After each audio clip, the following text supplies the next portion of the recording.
Hey guys, and welcome back to my channel. So I am really excited for this video because I feel like I haven't seen some of my opinions literally anywhere before, and I want to know your thoughts on them. Some of them might even get me cancelled, but they need to be said. And some of them may not be super unpopular, but I really just wanted to share my thoughts. LOL. Anyway, enough blabbering. Let's get right into the opinions. I can already hear y'all coming at me for this one. LOL. I acknowledge that rapper Jennie is a fave. She is iconic and forever will be. But hear me out. First of all, in Blackpink's entire discography, Lisa has rapped way more than Jennie. Despite Jennie being the main rapper and Lisa being the lead rapper, I think YG has tried to promote Jennie's vocal abilities since quite early in their career. Since Stay and Playing with Fire days. Before, her vocals were criticized, and the main issue people had was that her singing kind of sounded like she was shouting when she had to hit slightly higher notes. But that has completely changed in my opinion. We didn't get a lot of rapper Jennie in the album like we were hoping, but we got a lot of vocalist Jennie, and she did not disappoint. I really think her vocals have improved a lot since debut, and she has a lot of potential as a singer. Her voice is quite versatile and she can make it sound soft and angelic when it needs to, but also powerful and strong where that vibe fits more. And to be honest, I really enjoy her singing.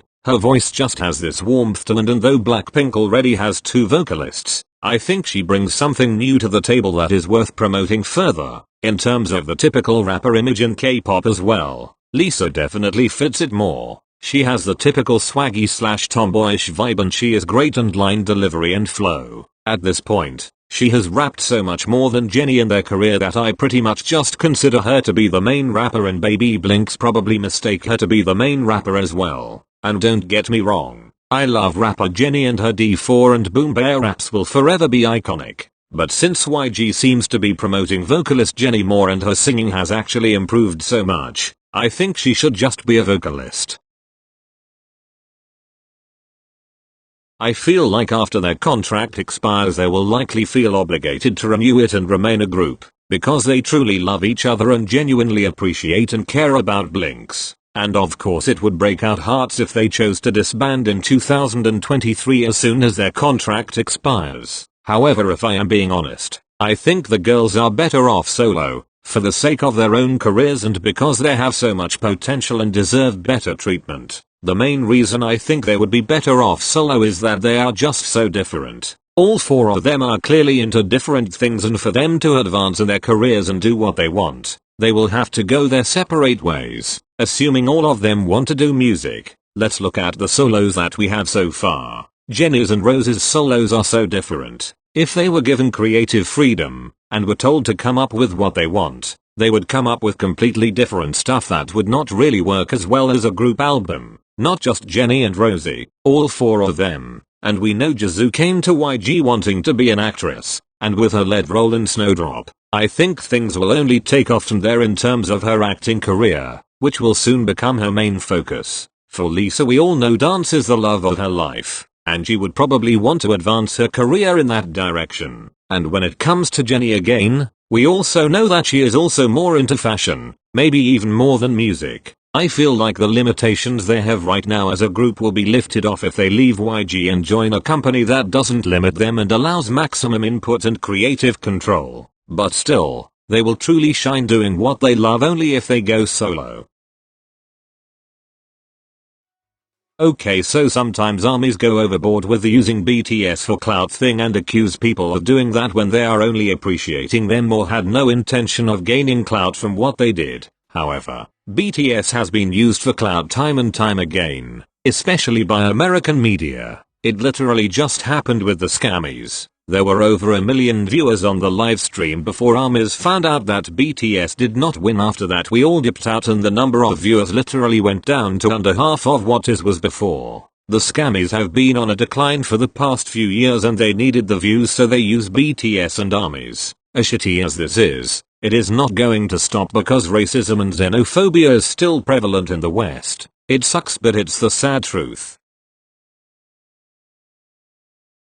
Again, for this one I can hear y'all coming for me, but hear me out. First of all, I am not hating on the girls or calling them fake. and I understand why they have to put up certain personas for the public eye, and the fakeness that comes with their personalities sometimes is only a side effect of that. So before calling me a fake blink or accusing me hiding hate in an opinion, know that I'm only pointing out something I have noticed a few times, just making an observation. So all idols have to put up a persona for their public lives. It's not necessarily a completely fake or drastically different version of their actual personalities. In fact, it's quite the opposite most of time. Like in Blackpink's case, I really genuinely feel like their idol personalities are not very far off from their actual personalities. However, sometimes they exaggerate aspects of their personalities to a point where it comes across as fake or disingenuous. For example, I feel like Rose tries too hard to fit into the cute, innocent, typically feminine girl aesthetic. We all know she has a bad bitch and sexy side to her because it inevitably comes out at times. But she tries to hide it or immediately follows it with an overly cute or innocent girl act. Jennie seems like she is forcing the whole bad bitch persona sometimes, and it's pretty obvious because she actually seems to be like more of the cute innocent girl in real life that Rosie is typically made to come across as. Lisa can sometimes come across as two-faced like a lot of people pointed out when the whole Mentor Lisa thing first blew up. Jisoo seems to be the one member that doesn't give a shit and acts like her true self in all situations. So lately I've noticed a lot of talk of Jungkook losing popularity, and it is true. Tae is arguably the most popular member right now. Jungkook had by far been the most popular member for years. But what changed? I think the reason he is losing solo stans or becoming less popular is because a lot of fans babied him and saw him as the cute, innocent, Maknae of the group, with his long hair and tattoos, even though he may not be deliberately trying to shed his baby image. That is the effect those things are having, and I think is just hard for people to accept that he is a grown man because that is more obvious now than it has ever been. It sucks that him choosing to get tattoos and growing his hair out caused a decrease in his popularity, because those things should literally have no correlation whatsoever. He is a 23-year-old man and can do whatever he wants with his body and hair. People really need to understand that an idol is not going to fit into your mold of their personality forever. I hope he doesn't let this impact him in any way and keeps doing whatever he wants. Honestly, it is kind of mind-boggling to me that this is an unpopular opinion, because I have not seen anyone call it out. The comments under hard stan posts or compilations are always just thirsty comments that encourage the posting of more of these videos. Hard stanning is extremely normalized, and literally no one seems to call it out, especially when it comes to boy groups. Now don't get me wrong, there is a huge double standard in the K-pop industry that favors boy groups. But when it comes to fandoms, and let me repeat that again, when it comes to fandoms, there is a double standard that favors women when it comes to hypersexualizing and objectifying idols. I am not saying that girl group hard stans don't exist, because they definitely do, but people are quick to call them out for over-sexualizing and objectifying the idols' bodies. However, when it comes to male idols, no one seems to have a problem with literal minors thrusting over grown men and saying extremely explicit,